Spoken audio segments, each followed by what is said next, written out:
कर लिया पिछला रिवाइज एक बार। चैप्टर का नाम है इलेक्ट्रोमैग्नेटिक इंडक्शन। इसमें हमने पिछली क्लास में फैराडे लॉज किए थे, Faraday first law, Faraday second law, और उसके बाद हमने लेंस लॉ किया था। चलो बताओ जल्दी से, what is Faraday law, first law. Nehal क्या होता है?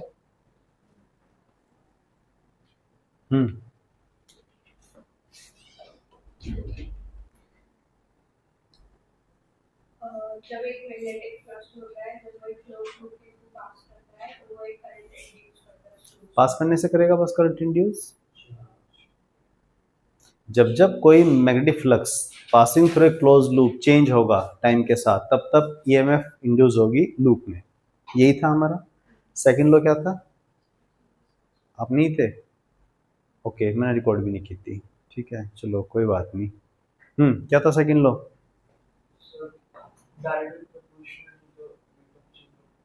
हाँ, पहला लॉ था हमारा कि जब कोई क्लोज लूप से पास होने वाला फ्लक्स चेंज होगा तो उसमें ईएमएफ इंड्यूस होगी। किसमें? लूप में। कितनी ईएमएफ जनरेट होगी ये हमें बताया था सेकंड लॉ ने। ठीक है, Newton sorry Faraday second law. Second law क्या बोलता है? EMF is directly proportional to rate of change of कौन सा फ्लक्स? Magnetic flux. यहां पे क्या आया था? -1। माइनस साइन क्या शो करता है यहाँ पे? Lenz law. लेंज लॉ क्या था? बता दो क्या था, जल्दी से पढ़ना। लेंज लॉ क्या था?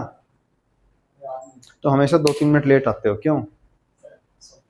जल्दी से बताओ, किसको याद है? नेहल?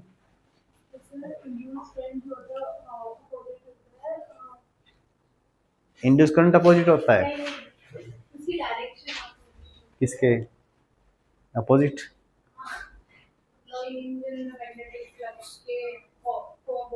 हाँ, the direction of induce current is such that it oppose the cause that produce it.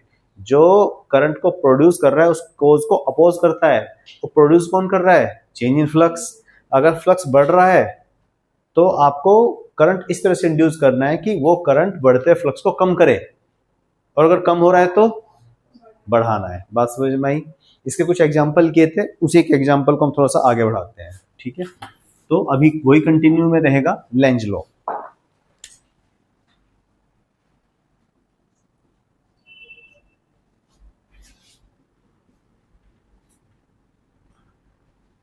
Continuation में है लेंज लॉ।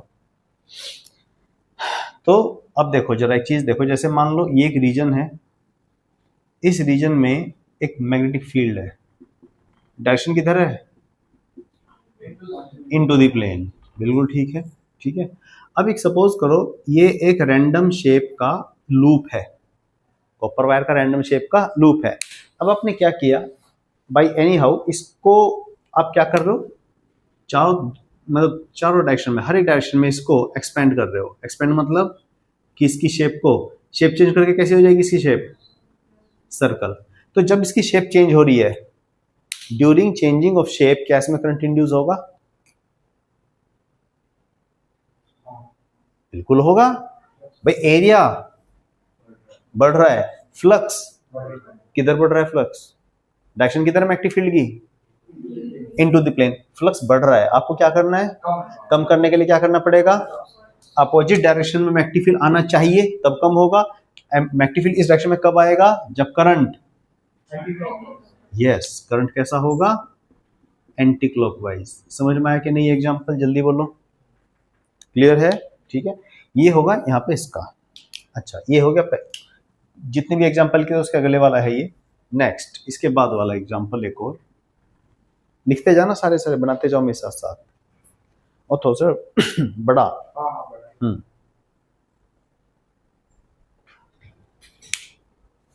बैठ जाओ, हाँ ही बैठ जाओ।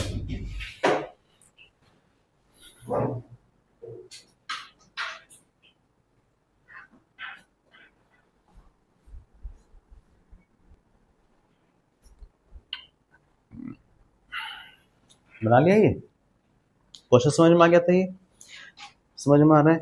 ठीक है, चलो अब देखो,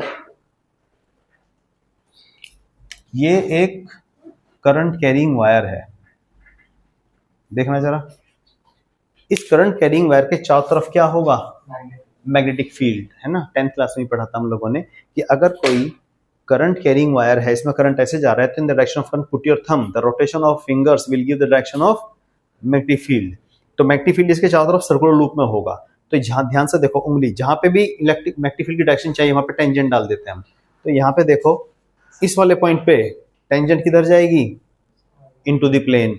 और यहाँ पे घूम के यहाँ पे मैग्नेटिक फील्ड डायरेक्शन बाहर की तरफ, और इसके आगे वाले पॉइंट पे मैग्नेटिक फील्ड आपके राइट हैंड साइड, और इस तरफ लेफ्ट हैंड साइड। आपके समझ में आ रहा है? इस तरह से घूमेगा मैग्नेटिक फील्ड, तो जिस भी पॉइंट पे चाहिए। अब इस करंट कैरिंग वायर के यहाँ पे मैग्नेटिक फील्ड डायरेक्शन किधर है?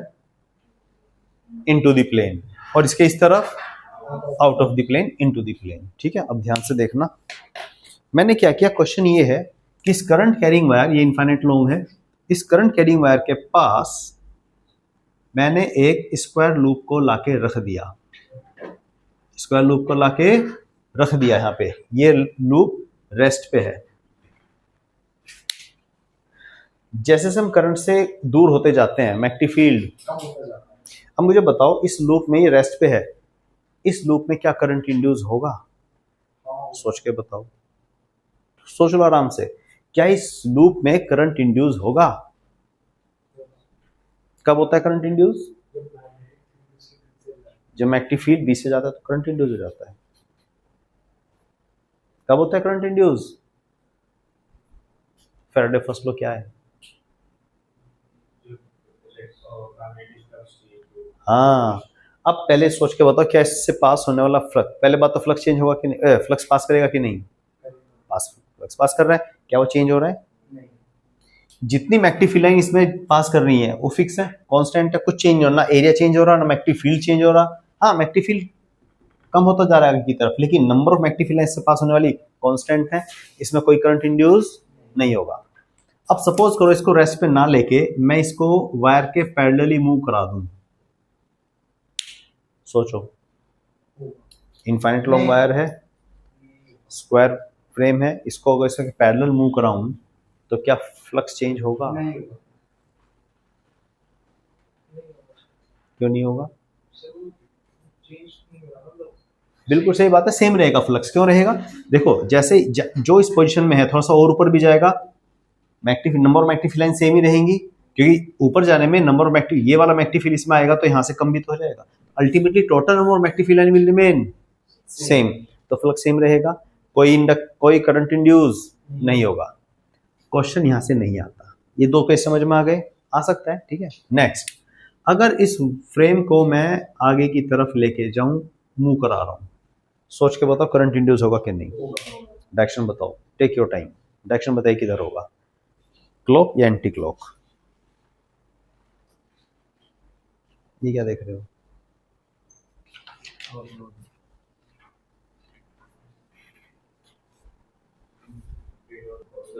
ऊपर की तरफ, आउट ऑफ द प्लेन नीचे की तरफ। मतलब सर एक बार बता सकते हो कैसे रखा है, आगे रखा है? अरे ये वायर है ना, वायर के बिल्कुल यहाँ पे फ्रेम रख दिया मैंने, ये वायर ऐसे स्क्वायर फ्रेम लाइक दिस, और इस फ्रेम को लेके मैं दूर जा रहा हूँ वायर से। वायर फ्रेम और ये वायर सारे दोनों सेम प्लेन में है। पहले तो मुझे फील्ड की डायरेक्शन बताओ, यहाँ पे क्या है मैग्नेटिक फील्ड की डायरेक्शन? मैग्नेटिक फील्ड की डायरेक्शन वायर के कारण किधर है? Into the plane. ये मैग्नेटिक फील्ड की डायरेक्शन इस करंट के कारण है, अंदर की तरफ। अब जब इससे दूर लेके जाएंगे तो फील्ड कम होता जाएगा, क्योंकि magnetic field due to infinite current carrying wire is given by V equal to mu naught I upon 2 pi R। तो जैसे जैसे R बढ़ता जाएगा B कम होता जाएगा, तो दूर होते जाएंगे हम तो फ्लक्स, फील्ड कम हो रहा है तो फ्लक्स भी कम हो रहा है। अब अंदर की तरफ कम हो रहा है, आपको क्या करना है? बढ़ाना है। अंदर की तरफ कम हो रहा है तो बढ़ाने के लिए क्या करना पड़ेगा? सेम डायरेक्शन में लगाना पड़ेगा। सेम डायरेक्शन में कब लगेगा? जब current clockwise into the plane. क्यों? ये तो इसी प्लेन में है ना। मैग्नेटिक फील्ड डायरेक्शन अंदर कब आएगी? जब करंट क्लॉकवाइज होगा। ये समझ में आया कि नहीं? ये बेटा सारे बोर्ड में आ चुके हैं जितने भी एग्जांपल करा रहा हूँ, ठीक है, लिख लेना इनको। अभी एक अगला क्वेश्चन मैं जिससे पूछूंगा वो बताएगा, इसको नोट डाउन करो।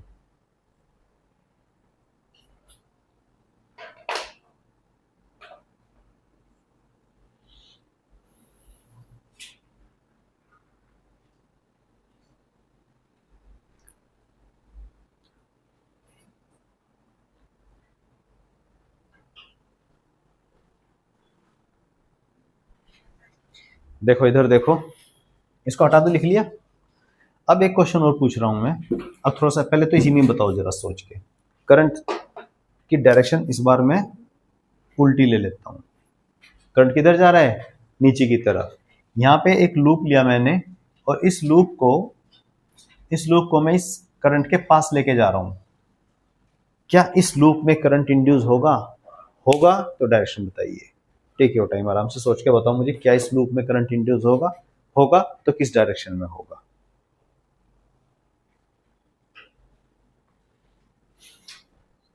मैग्नेटिक फील्ड की डायरेक्शन किधर है? यहाँ पे इनटू दी, बेटा इनटू दी, करंट की डायरेक्शन ये है तो इनटू दी प्लेन, तो मैग्नेटिक फील्ड अंदर की तरफ है। अब करो, खुद करो।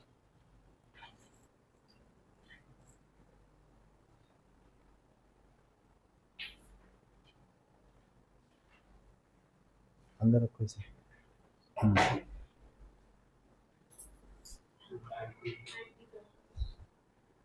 ओके, ओके, आ ही नहीं रहा, सोच रहे हो? अच्छा, सिंपल सी चीज है बिल्कुल। मैग्नेटिक फील्ड किधर है? यहाँ पे अंदर की तरफ। ये जो ब्लैक से मैंने बनाया है, this is magnetic field due to this current into the plane. अब जब हम इसको पास लेके जाएंगे तो फ्लक्स, इधर देखो सभी, जब इसको पास लेके जाऊंगा इसके तो फ्लक्स बढ़ेगा। फ्लक्स अंदर की तरफ बढ़ रहा है, आपको क्या करना है? कम करना है। कम करने के लिए अपोजिट डायरेक्शन में लगेगा। अपोजिट डायरेक्शन में कब आएगा? जब करंट कैसा होगा? समझ में आया कि नहीं? बोलो, एंटी क्लॉकवाइज। ठीक है, इस तरह के क्वेश्चन कर लोगे। करके दिखाओ एक और। ये करंट कैरिंग वायर है, दिख रहा है करंट किधर है? आपके राइट हैंड साइड, ठीक है। करंट है इस यहाँ पे, और यहाँ पे मैंने एक वायर लिया, एक लूप लिया, और इस करंट को मैं इंक्रीज कर रहा हूं। करंट को इंक्रीज कर रहा हूं। करंट को इंक्रीज करने से क्या इसमें करंट इंड्यूस होगा? सोच के बताइए। और होगा तो डायरेक्शन। ये लिख लिया आप लोगों ने? ठीक है।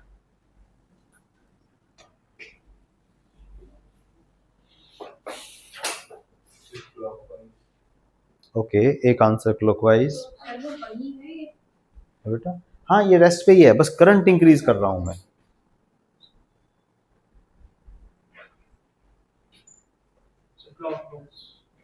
ओके, इससे पहले किसने बताया था? ओके, हाँ, टेक योर टाइम, आराम से सोच के बताओ किधर होगा। अच्छा, मैग्नेटिक फील्ड किधर है यहाँ पे? आउट ऑफ द प्लेन है ना, ये तो आता है ना निकालना। Magnetic field out of the plane है, किसके कारण? करंट के कारण। अब ये फ्लक्स, मैग्नेटिक फील्ड, इससे पास होने वाला फ्लक्स बढ़ रहा है कि कम हो रहा है? बढ़ रहा है। आपको क्या करना है? कम करने के लिए क्या करते हैं हम? Opposite direction. अपोजिट डायरेक्शन कौन सी है इसकी? ये कब आएगा मैग्नेटिक फील्ड? जब करंट, बोलो, तो समझ में नहीं आ रहा क्या? अभी भी बता दो मुझे। अच्छा,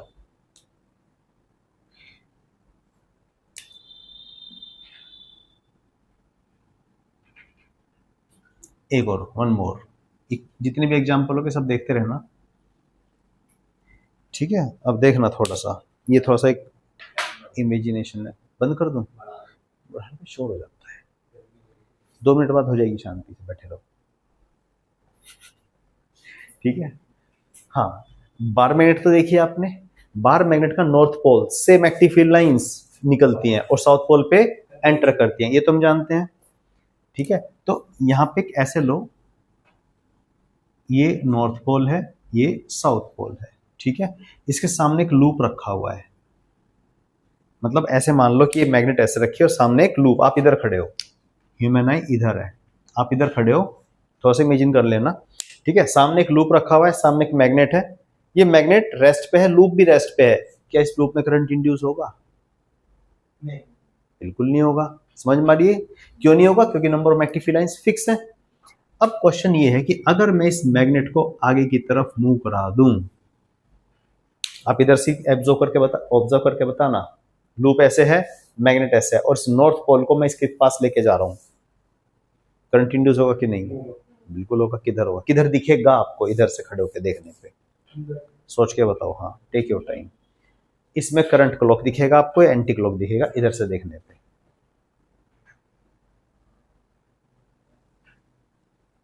आराम से सोच लो। मैग्नेटिक लाइंस मैं बना देता हूं आपकी हेल्प के लिए। नॉर्थ पोल से मैग्नेटिक लाइंस ऐसी ही होंगी, है ना? ओके, एक आंसर एंटी क्लॉक, बाकी दूसरा answer anti clock, uncle clock, no clock, सोच लो। एंटी क्लॉक, नेहल समझाओ जरा। मैं इधर खड़ा हूं, मुझे ये दिख रहा है लूप, अब बार में ऐसी है, पास लेके जा रहा हूं, क्या होगा? इसमें फ्लक्स बढ़ेगा, जो मुझे दिख रहा है यहाँ पे, इसमें फ्लक्स मैग्नेटिक फील्ड अंदर की तरफ जा रहा है और वो बढ़ रहा है। आपको क्या करना है? कम करने के लिए मैग्नेटिक फील्ड किस तरफ आना चाहिए? इसके opposite magnetic field induce current के कारण आना चाहिए। तो मैग्नेटिक फील्ड इस तरफ कब आएगा? जब करंट आपको, समझ में आई बात, एंटी क्लॉकवाइज दिखेगा। This is anti clockwise seen from this side. इस साइड से देखोगे तो क्लॉकवाइज दिखेगा। समझ में आ रहा है? क्लियर है? ठीक है। One more example. ये एक लूप जमीन पे पड़ा हुआ है। कहां पड़ा हुआ है? जमीन पे पड़ा हुआ है, ठीक है। कॉपर का लूप है, मान लो वायर का लूप है, जमीन पे पड़ा हुआ है। ये लिख लिया आप लोगों ने? बना लिया ये है? हटा दो इसको, बनाओ जल्दी से। इधर बना लेता हूं, तो बना ही लिया होगा।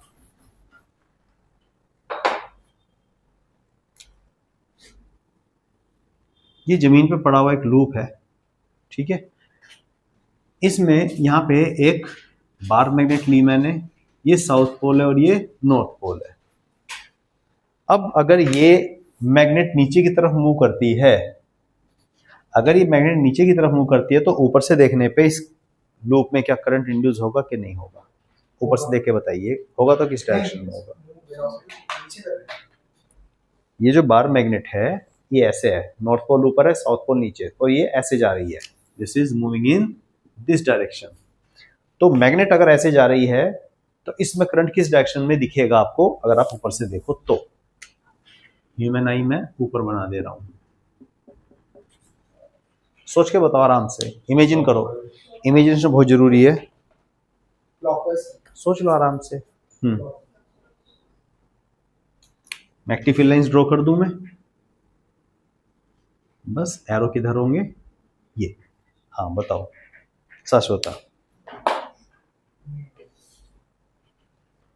हाँ, क्लॉकवाइज। क्यों?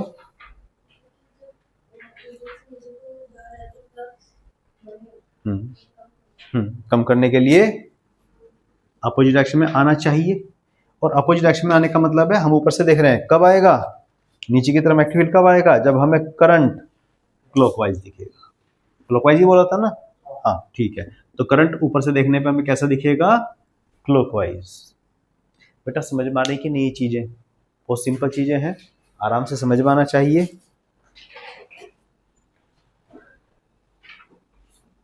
गर्मी लग रही है अभी, इस वाली के चेयर पे बैठ जाओ, थोड़ा सा पंखे के नीचे आ जाओ। 21 पे चल रहा है, वैसे काफी ठंड है, तो बैठ जाओ, इस वाली पे बैठ जाओ। समझ में आ गया एग्जाम्पल? एक क्वेश्चन और करके दिखाओगे?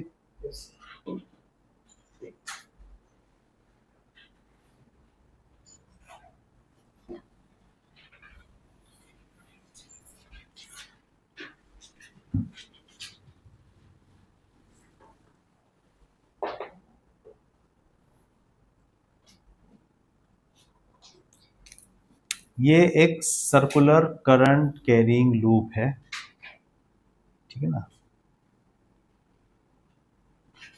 ये वायर है, ये बैटरी लगी हुई है, ये रियोस्टेट है, समझ में आ रहा है। तो इसमें करंट डायरेक्शन बता सकते हो, इसमें करंट कैसे जाएगा, देखना ऐसे ही जाएगा ना, यही होगा, ठीक है। सिचुएशन समझ में आ गई। यहां पे मैंने एक छोटा सा स्क्वायर लूप रख दिया। अब मैं क्या कर रहा हूं, ध्यान से सुनो, क्वेश्चन क्या है।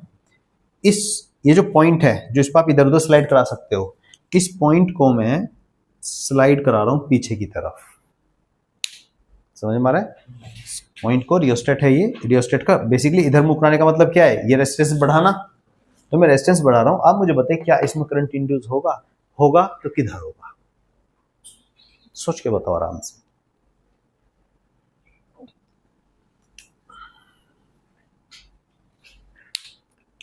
आराम से सोचिए।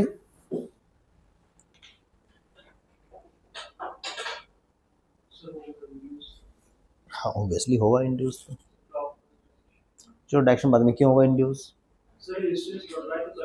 वेरी गुड, करंट कम होगा तो बीच में मैग्नेटिक फील्ड भी कम होगा। अच्छा मैग्नेटिक फील्ड की डायरेक्शन किधर है, सेंटर पे, इनटू द प्लेन। नहीं, करंट क्लॉकवाइज है तो magnetic field into the plane होगा।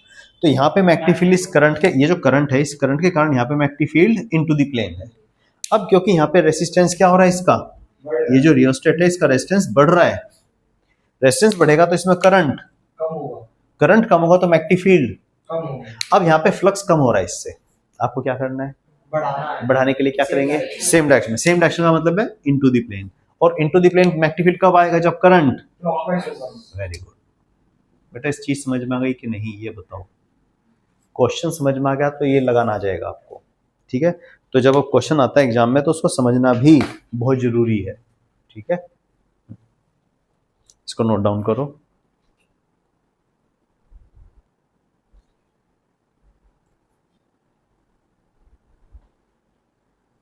हटा दो इसको।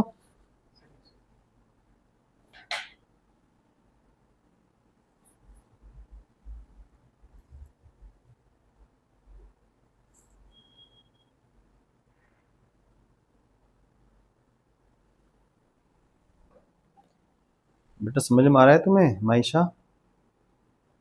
Yes sir. ठीक है, एक मिनट रुको।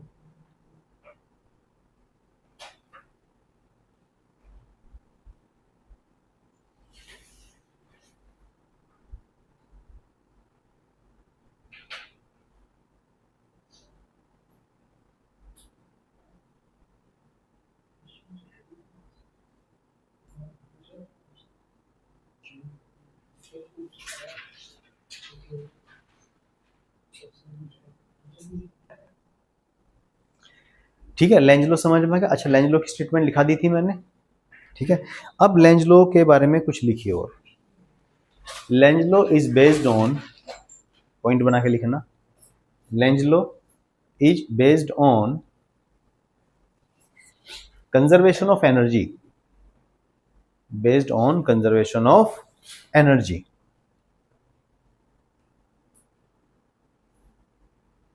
इसको हम छोटा सा थियोरेटिकल प्रूफ है इसका, देखो कैसे इसको हम प्रूव कर सकते हैं। ये जो लॉ है आपका, length law is based on conservation of energy, कैसे।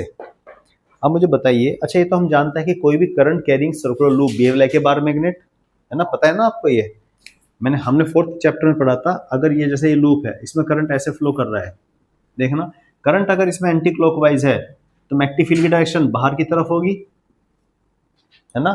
और अगर इसी लूप में करंट क्लॉकवाइज है तो मैग्नेटिक फील्ड की डायरेक्शन अंदर की तरफ। तो इसको हम साइड से अगर देखें तो एक तरफ से मैग्नेटिक फील्ड लाइन सेंटर खड़ी होंगी, दूसरी तरफ से निकल रही होंगी, इसी तरह से होगा। तो जिस तरफ से निकलती हैं उस वाले फेस को हम नॉर्थ पोल बोलते हैं, जिधर से एंटर करिए उसको, तो यहाँ पे एंटर करिए तो ये फेस साउथ पोल हो जाएगा और ये वाला नॉर्थ।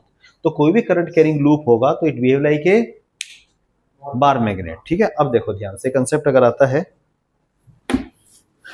ये जो लेंज लॉ है, length law is based on conservation of energy. मान लेते हैं हमारे पास एक लूप है, आपने इसको लूप को यहाँ पे फिक्स कर दिया, चिपका दिया, ऐसे मान लो, ठीक है, दिस इज फिक्स्ड, ठीक है, लूप है, और यहाँ पे एक बार मैग्नेट है, ये है नॉर्थ पोल और ये है साउथ पोल। भूल जाइए ग्रेविटी नाम की कोई चीज है, ठीक है, भूल जाओ ग्रेविटी है, ये फिक्स्ड है, ये अभी है। तो जब तक ये मूव नहीं करेगी, क्या इससे फ्लक्स पास करेगा? क्योंकि अगर आप देखो ध्यान से तो मैग्नेटिक फील्ड लाइंस इससे कुछ इस तरह से ही निकलेंगी, इस तरह से होगा। अभी फ्लक्स पास कर रहा है, चेंज नहीं कर रहा, क्यों? क्योंकि ये दोनों स्टैटिक हैं। लेकिन अब सोचो कि मैं इसको वेलोसिटी v देके छोड़ दूं, मैंने क्या किया, ये तो पकड़ा हुआ है चारों तरफ से, लूप फिक्स है, तो इस बार मैग्नेट को मैं वेलोसिटी देके छोड़ दूं तो क्या होगा? आगे की तरफ मोशन होगा। अभी हमने देखा था एग्जांपल में, इसमें करंट इंड्यूस होगा क्योंकि इसमें फ्लक्स आगे की तरफ बढ़ रहा है। तो इसमें अगर अंदर की तरफ, लूप में अंदर की तरफ फ्लक्स बढ़ेगा तो कम करने के लिए करंट इसमें हमें एंटी क्लॉकवाइज दिखेगा। अगर हमें करंट यहाँ पे एंटी क्लॉक दिख रहा है इधर से देखने पे, तो मैग्नेटिक फील्ड, तो इसका मतलब ये behave like a bar magnet, bar magnet की तरह बिहेव करेगा। तो ये फेस नॉर्थ पोल और ये फेस, और नॉर्थ पोल आपस में क्या करते हैं? तो जब ये आगे की तरफ मूव करेगा तो इसमें रिपल्शन होगा, तो इसकी स्पीड कम होगी। स्पीड कम होने का मतलब है काइनेटिक एनर्जी कम होना। क्यों हो रही है इसकी काइनेटिक एनर्जी कम? तो अगर काइनेटिक एनर्जी कम हो रही है तो कहाँ जा रही है? इसमें जो करंट बना, इस वायर का रेसिस्टेंस भी होगा, उसमें करंट भी फ्लो कर रहा है, तो इसमें हीट जनरेट होगी कि नहीं? तो जो भी इसके काइनेटिक एनर्जी में लॉस हुआ वो इसकी हीट में कन्वर्ट हो गया। बात समझ में आई? So that's why Lenz law is based on conservation of energy. Clear है? क्योंकि जो भी इसमें हीट प्रोड्यूस हो रही है वो कहां से आ रही है? Basically change in kinetic energy से। क्लियर है? ठीक है, लिखिए इस चीज को लिखिए, ऐसा करो, एक काम करो, इसको प्रूफ लिख लो, इसका छोटा सा प्रूफ है ये।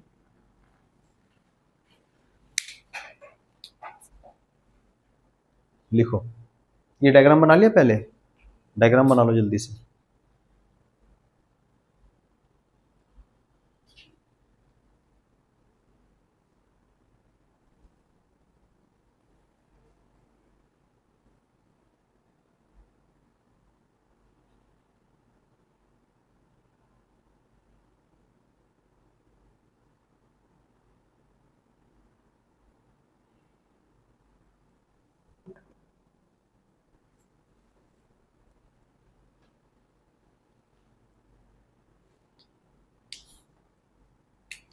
ठीक है ना, ये इसका नॉर्थ पोल है, ये इसका साउथ पोल है, north pole south pole, north pole आपस में रिपल्शन। ठीक है, बोलूं? लिखो, the induce current in the loop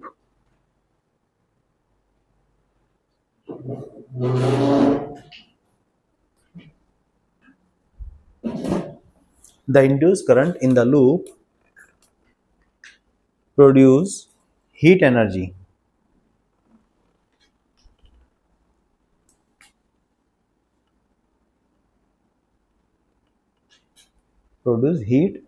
in the coil. Full stop. From the energy conservation,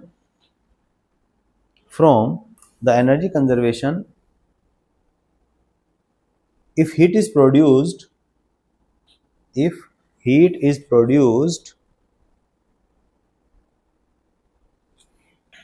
there must be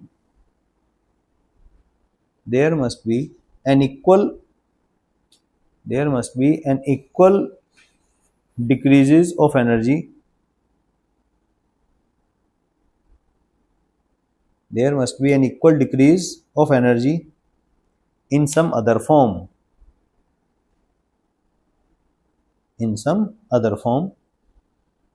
Comma, here it is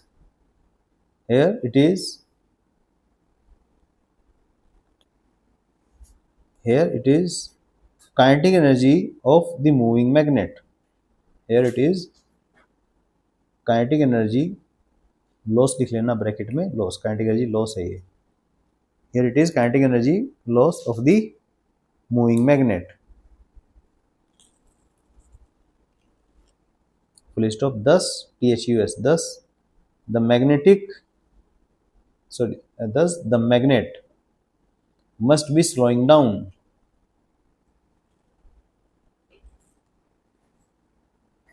Thus the magnet must be slowing down, full stop. Therefore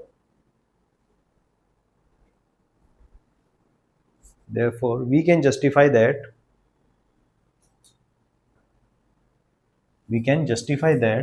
Lenz law is based on conservation of energy.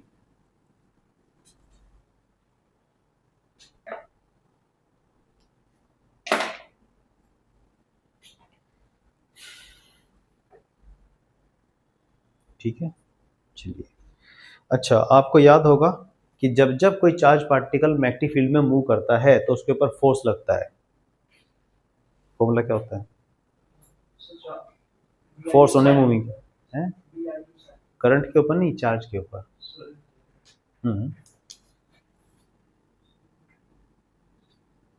Force on a moving charge क्या होता है? रटवाए थे बैठा के 4 chapter के फॉर्मूले। हाँ, क्या था? QVB sin theta. और इसकी डायरेक्शन कैसे निकालते थे हम? FBV, V is velocity of positive charge, F thumb is magnetic force, index finger magnetic field, velocity of positive charge, ये था हमारा। तो हम क्या करते थे? सबसे पहले हमारी इंडेक्स फिंगर को मैग्नेटिक फील्ड में रखते थे, इन मिडिल फिंगर को वेलोसिटी ऑफ पॉजिटिव चार्ज की तरफ रखेंगे, तो जिधर भी थंब आएगा वो डायरेक्शन फोर्स की होती थी।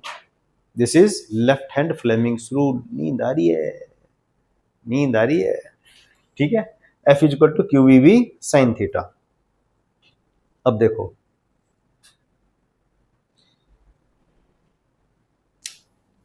ये एक रीजन है, इस रीजन में एक कंडक्टर है। अभी समझना पहले, ये एक वायर है। देखो वायर बहुत पतला सा है, मैं इसको जूम करके दिखा रहा हूं आपको, ये मत सोचना कि सर क्या बना दिया। This is wire. जूम करके देखें तो सिलेंड्रिकल शेप पे लगेगा। अब इस वायर को हम इस मैग्नेटिक फील्ड रीजन में, मैग्नेटिक फील्ड डायरेक्शन किधर है? Into the plane. इस वायर को हम मूव करा रहे हैं। मैंने क्या लिया? कंडक्टर लिया। इस कंडक्टर को मैं मैग्नेटिक फील्ड के अंदर मूव करा रहा हूं। समझ में आ रही है? कंडक्टर के अंदर क्या होते हैं? बहुत सारे फ्री इलेक्ट्रॉन्स। इलेक्ट्रॉन पे कैसे चार्ज होता है? नेगेटिव। तो अल्टीमेटली मैं सारा का सारा जो ये इसके अंदर चार्ज पार्टिकल्स है उनको मैं आगे की तरफ मूव करा रहा हूं। तो मतलब इलेक्ट्रॉन आगे की तरफ मूव कर रहे हैं, क्योंकि पॉजिटिव चार्ज तो फिक्स है, आयंस है वो तो मूव करते नहीं है कंडक्टर में। तो इलेक्ट्रॉन आगे की तरफ मूव कर रहे हैं। इलेक्ट्रॉन पे कैसा चार्ज है? नेगेटिव। क्या आप मुझे बता सकते हैं इन इलेक्ट्रॉन्स पे फोर्स किधर लगेगा? मैग्नेटिक फील्ड अंदर, वेलोसिटी इधर, थंब आ रहा है हमारा ऊपर की तरफ, लेकिन इलेक्ट्रॉन पे कैसे चार्ज है? नेगेटिव। तो फोर्स किधर आएगा? मैग्नेटिक फील्ड अंदर, वेलोसिटी इधर। हाँ, तो फोर्स किधर आएगा? नीचे। तो इसका मतलब बेटा समझ में आ रहा है? नहीं, FBV ऐसे याद करो। अगर इलेक्ट्रॉन है तो जो भी डायरेक्शन थंब आएगी उसको अपोजिट कर देना है। तो यहाँ पे देखो मैग्नेटिक फील्ड किधर है? Into the plane. सबसे पहले ऐसे बनाओ बंदूक की तरह।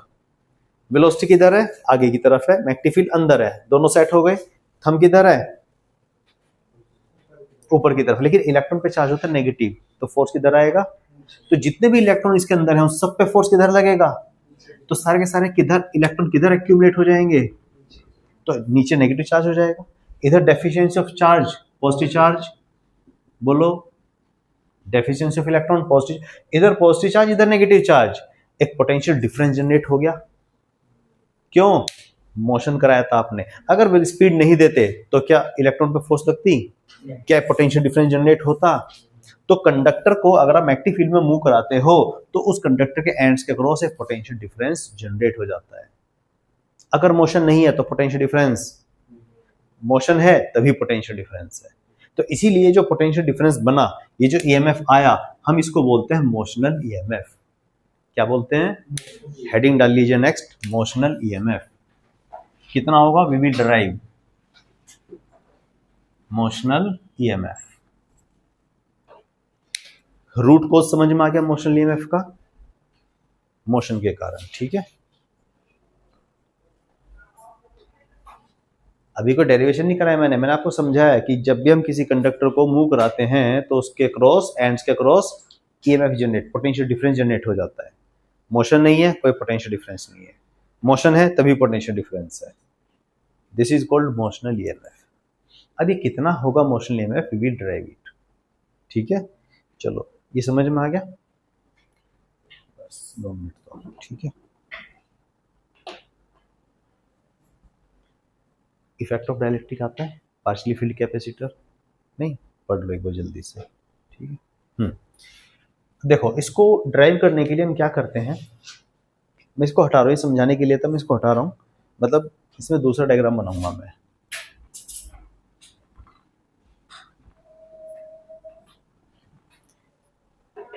ये एक मैग्नेटिक फील्ड रीजन है, इस मैग्नेटिक फील्ड रीजन में ये रेलिंग बना दी मैंने, वायर फ्रेम है एक तरह से, तो ये आगे तक है। ठीक है, इस वायर फ्रेम समझ लो, बताइए एक वायर का ऐसा है, ये वायर फ्रेम है, कॉपर का, एल्यूमिनियम, किसी का भी मान लो, कंडक्टर का फ्रेम है। इसके ऊपर मैंने क्या किया, एक दूसरा वायर लिया और इसको ऐसे रख दिया, समझ रहे हो, ऐसे रख दिया। इस फ्रेम के ऊपर मैंने इस वायर को ऐसे रख दिया, ये क्या बन गया, एक है रेक्टेंगल, है ना, रेक्टेंगुलर लूप बन गया कि नहीं। लेकिन ये जो वायर है ए बी, ये इस रेलिंग पे फ्रीली मूव कर सकता है, समझ में आ रही है।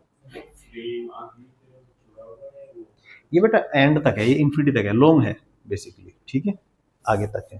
ठीक, उससे हमें नहीं देना, हम तो केवल इस पर फोकस करेंगे। ठीक है, हो सकता है वो मैग्नेटिक फील्ड से बाहर भी नहीं, उससे हमें कुछ लेना देना नहीं है। ठीक, अब यहाँ पे देखो, इसका मैं नाम दे दूं A B, let's say this is C, this is D. ठीक है, ये जो लूप है आपका ए बी सी डी, ठीक है, एबीसीडी लूप में अगर आप देखो ध्यान से, अब मैं क्या करूं, ये जो वायर इसके ऊपर रखा है मैंने, क्या इस लूप में कोई करंट इंड्यूस होगा, number of magnetic field lines constant है, तो कोई इंड्यूस करंट नहीं होगा। अब मैंने क्या किया, इस वायर को ए बी को पकड़ के आगे की तरफ कांस्टेंट वेलोसिटी से मूव करा रहा हूं, एक्सटर्नल एजेंट, मतलब मैंने हाथ से पकड़ के इसको मूव करा रहा हूं ऐसे कांस्टेंट स्पीड से, एक्सेलरेशन 0 है, कांस्टेंट स्पीड से पकड़ के इसको ऐसे मूव करा रहा हूं। अब अगर ये इधर की तरफ मूव करेगा तो ये जो एरिया है, ये एरिया बढ़ेगा तो फ्लक्स बढ़ेगा, तो ईएमएफ बनेगी, ईएमएफ बनेगी तो करंट इंड्यूस होगा। डायरेक्शन बता सकते हैं इसमें, clock anti clock, anti clock, magnetic field अंदर की तरफ और वो बढ़ रहा है, आपको क्या करना है, कम करने के लिए करंट कैसा होना चाहिए, समझ में आ रहा है, बोलो, करंट बनेगा एंटी क्लॉक। बोलो ये चीज क्लियर है कि नहीं। अब हमें ये जो ए बी वायर है, इसके क्रॉस पोटेंशियल डिफरेंस निकालना है। ठीक है, देखो फैराडे सेकंड लॉ क्या बोलता है, EMF induced is equal to minus के D phi by D t, यही है। एक चीज बताओ, करंट ऐसे है, इसका जो रेक्टेंगल है, इसका एरिया वेक्टर किधर है, बाहर की तरफ, मैग्नेटिक फील्ड किधर है, अंदर की तरफ, दोनों के बीच में एंगल कितना है, 180। क्लियर है यहां तक। फ्लक्स निकालते हैं सबसे पहले, मैग्नेटिक फ्लक्स का फॉर्मूला क्या होता है, very good, B dot B A cos theta, यही होता है। यहाँ पे बी बी रहने दो, एरिया कितना है, एक काम करते हैं, इसकी लेंथ हम ले लेते हैं, लेंथ एल ले लेते हैं इसकी, और ये जो डिस्टेंस है ये हम ले लेते हैं लेट से एक्स। तो इस रेक्टेंगल का एरिया कितना हो जाएगा, एल एक्स। अच्छा, एरिया वेक्टर और मैग्नेटिक फील्ड के बीच में एंगल कितना बताया था आपने भी, cos 180। यहां तक बात समझ में आ गई। ये क्या आ गया हमारे पास, तो मैग्नेटिक फ्लक्स का फॉर्मूला आ गया, cos 180 कितना होता है, -1। ये चीज समझ में आ गई। अब अगर मैं दोनों तरफ डिफरेंशिएट कर दूं टाइम के साथ, तो यहां पे क्या बनेगा, D phi by D T is equal to minus K B और एल तो कांस्टेंट है, एक्स का डिफरेंशिएशन क्या होगा, डी एक्स बाई, और D X by D T क्या चीज होती है, वेलोसिटी। इस माइनस को मैं इधर लगा दूं तो ये हो जाएगा माइनस के D phi by D T is equal to B L V. What is this, EMF. तो कितनी आ गई इमोशनल ईएमएफ, ईएमएफ कितनी आ गई, बी एल वी। याद रहेगा, बी एल वी, रट लो इसको, मनी मन में 10 बार रटिए, ये emotional EMF is equal to B L V. ठीक है, लिख लो इसको। अच्छा, एग्जाम में कैसे लिखना है नोट्स में दिखा दूंगा, मैं आपको नोट दे दूंगा, उसमें देख लेना, इसको लिख लो फिलहाल, ठीक है।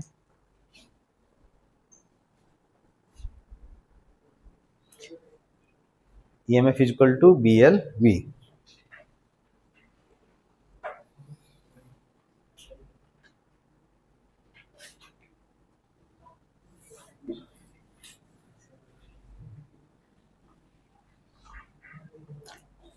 ये कब है, जब हम कोई वायर को ट्रांसलेटरी मोशन में, लीनियर मोशन में जब हम किसी वायर को मूव कराते हैं मैग्नेटिक फील्ड में, तो उसका क्रॉस ये कितना आता है potential difference, BLV।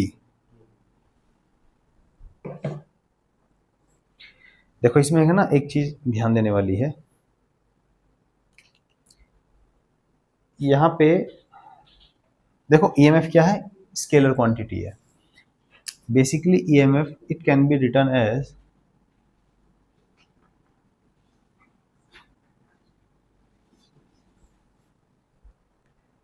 Actual formula ये होता है, velocity vector magnetic field vector का क्रॉस प्रोडक्ट एक वेक्टर आएगा, उस वेक्टर का हम डॉट प्रोडक्ट L वेक्टर के साथ करेंगे, क्या आ जाएगा, स्केलर। अभी L वेक्टर क्या आता है, L वेक्टर यहाँ पे क्या है, इस L वेक्टर की एक तो वैल्यू समझिए, मतलब सिग्निफिकेंस समझिए। L वेक्टर की डायरेक्शन वो लेंगे जो करंट की डायरेक्शन होगी, तो L वेक्टर यहाँ पे ये भी वेक्टर लेना है हमें along the direction of current, V velocity vector है, B is magnetic field vector, ठीक है। अब मोशन EMF का फॉर्मूला ये है, यहाँ पे L वेक्टर का मतलब क्या है, इसको देखिए।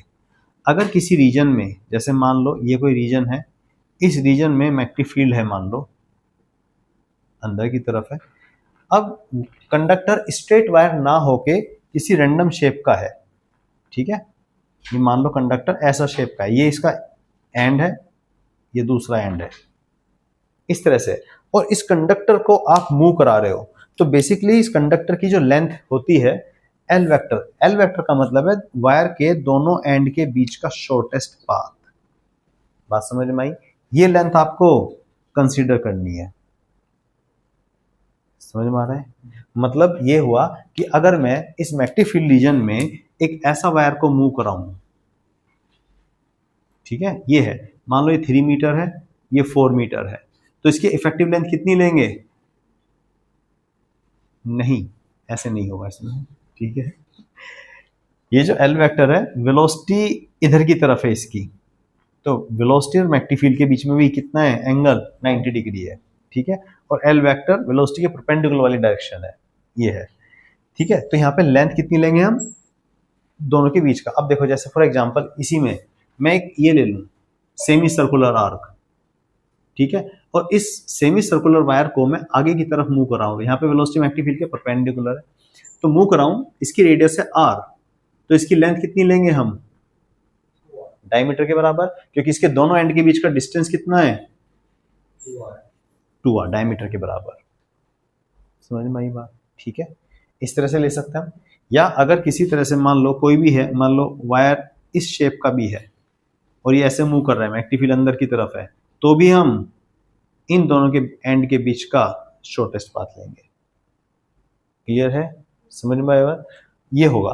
तो इस तरह से हम यहाँ पे L वेक्टर लेते हैं, इसको ध्यान से, हम इसको क्वेश्चन करेंगे इस पर भी, ठीक है।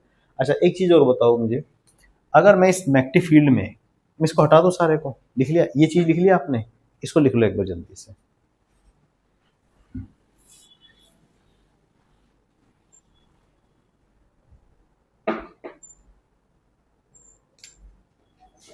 लिखो जल्दी से पहले।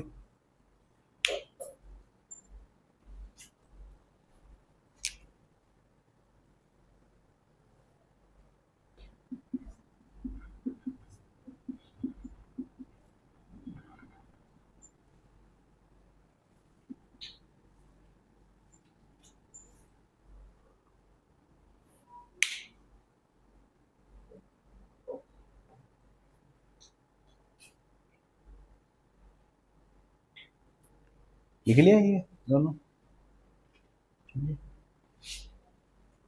देखो ऐसे बता दो, स्कूल लेवल पे इतना पूछते नहीं है कि ये क्रॉस डॉट L है, ये है, तो मैं सब समझाऊँ थोड़ा सा, सिंपल डायरेक्ट क्वेश्चन आते हैं BLV वाले, ठीक। अब देखो इधर इस चीज़ को देखो, थोड़ा सा और समझा देता हूँ। जैसे मान लो ये वायर है, ये पहले ये वाला वायर देखो, इस वायर को मैं आगे की तरफ मूव कराऊँ, तो बताओ कौन सा पोटेंशियल हाई पोटेंशियल पे होगा, कौन सा एंड, ए पे और बी पे, इसमें ईएमएफ जनरेट कैसे होगी? कहाँ पे पॉजिटिव चार्ज आएगा, कहाँ पे नेगेटिव? मैग्नेटिक फील्ड अंदर, वेलोसिटी ऊपर, तो पॉजिटिव चार्ज ऊपर आएगा, नीचे नींद आ रही है शाश्वता, नेगेटिव, और ऊपर तो पोटेंशियल ए का बड़ा होगा पोटेंशियल बी से, क्योंकि ऊपर पॉजिटिव चार्ज है, हाई पोटेंशियल, नीचे नेगेटिव चार्ज। समझ में आ गया? अच्छा, लेकिन अब सोचो इस वायर को मैं इतना बड़ा ना लेके, इस वायर को मैं हॉरिजॉन्टली ऐसे रख के इसको ऐसे मूव करा रहा हूं। अब ये वायर है, इस this is one dimension object. अब आप बोलोगे सर ऐसी सेम केस बनेगा, ऐसे ही कि ऊपर प्लस आएगा, नीचे नेगेटिव। अब अगर ये वायर है, इसमें ऊपर नेगेटिव, डायमीटर इसकी नेग्लिजिबल है, तो क्या प्लस माइनस अलग अलग हो पाएंगे? क्या ईएमएफ जनरेट होगी? क्योंकि लेंथ कितनी हो गई यहाँ पे? 0, क्योंकि लेंथ क्या होती है? मैग्नेटिक फील्ड वेलोसिटी के परपेंडिकुलर। ठीक, तो अगर कंडक्टर को आप ऐसे मूव करा रहे हो, मैग्नेटिक फील्ड अंदर है, ऐसे मूव करा रहे हो, तो क्योंकि लेंथ इसकी नेग्लिजिबल है डायमीटर, तो पोटेंशियल डिफरेंस होगा ही नहीं। इसी तरह से मैंने वो एग्जांपल लिया कि जैसे मान लो एल शेप का कंडक्टर है, इसको मैं ऐसे मूव करा रहा हूँ, तो इस एल शेप में ए, बी और सी किन दो पॉइंट के बीच में पोटेंशियल डिफरेंस जनरेट होगा? ए और बी के क्रॉस। इसके क्रॉस तो कुछ होना ही नहीं है, बात समझ में? तो इसका ना होना ही बेहतर है। तो लेंथ कितनी लेंगे हम? केवल ए बी वाली। नहीं, मैं वही कहना चाह रहा था, ए और सी को आप स्प्लिट कर लो। ए और बी के बीच में तो आ गई ईएमएफ, इसकी लेंथ एल ले लेते हैं, तो ये आ गई आपकी बी एल वी। लेकिन बी और सी के बीच में कोई क्योंकि जो पोटेंशियल बी का है वो ही सी का है, बी और सी के बीच में पोटेंशियल डिफरेंस होगा 0, तो V B C will be equal to 0। क्यों? क्योंकि ये जो वायर है बीसी वाला, ये ऐसे जा रहा है। अब आप बोलोगे सर तो लेंथ वेक्टर, अब देखो यहाँ पे ये लेंथ है, मैंने क्या बताया था? लेंथ वेक्टर हम मैग्नेटिक फील्ड और वेलोसिटी के परपेंडिकुलर वाला लेते हैं। यहाँ पे वेलोसिटी आगे की तरफ है, इस वेलोसिटी का परपेंडिकुलर कंपोनेंट यही तो आएगा, तो इस ये जो लेंथ आएगी, इसका ये कंपोनेंट केवल और केवल यही आएगा। समझ में आया? तो इसलिए तो हम आंख मीच के 5 नहीं ले लेंगे कि भाई 3 है 4 है तो 5 ले ली, नहीं, तो वो 5 का मैग्नेटिक फील्ड के परपेंडिकुलर कंपोनेंट। ठीक है, वैसे इतना डिटेल में सीबीएसई में रेयरली कभी क्वेश्चन आते नहीं है। ठीक है, समझ में आ गया? ये फॉर्मूला याद रहेगा, B L V mostly MF is B L V. तो आज हमने क्या पढ़ा? एक तो हमने लेंज लॉ पूरा किया, अरे ये लिख लेना एग्जांपल जो मैंने लिखा था अभी। ठीक है, एक तो हमने ये लेंज लॉ पूरा किया है अपना। ठीक है, इसमें ईएमएफ कितनी होगी? 0। ठीक है,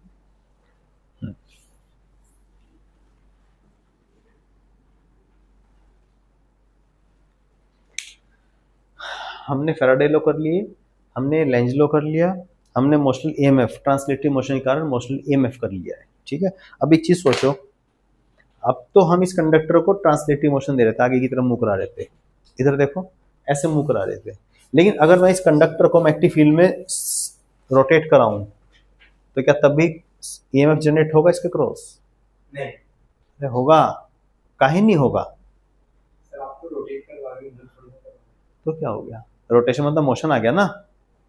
देखो इसी में देख लो, चलो ठीक है, मैं क्या कह रहा हूं कि किसी कंडक्टर को लिया आपने, ये कंडक्टर है, और इसको इस एंड के अबाउट, ए के अबाउट रोटेट करा रहे हो ऐसे एंगुलर वेलोसिटी से, तो ये जो है ये ऐसे रोटेट करेगा।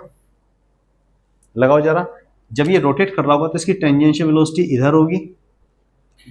एक छोटा सा एलिमेंट ले लो ना, इस पे एक छोटा सा एलिमेंट ले लो, इस छोटी सी लेंथ की वेलोसिटी किधर है? इधर मैग्नेटिक फील्ड अंदर, तो ये हाई पोटेंशियल पे आएगा और ये लो पे। पोटेंशियल डिफरेंस होगा कि नहीं? तो अगर हम किसी कंडक्टर को रोटेट कराते हैं तब भी उसके क्रॉस पोटेंशियल डिफरेंस जनरेट होता है, उसको हम बोलते हैं rotational motional EMF. Translative motion में जा रहा है बीएलवी, रोटेशन में जाएगा, इसका भी डेरिवेशन है। ठीक है, तो नेक्स्ट हेडिंग डाल के छोड़ दीजिए, rotational motional EMF, rotational motional EMF. ठीक है, इसको हम करेंगे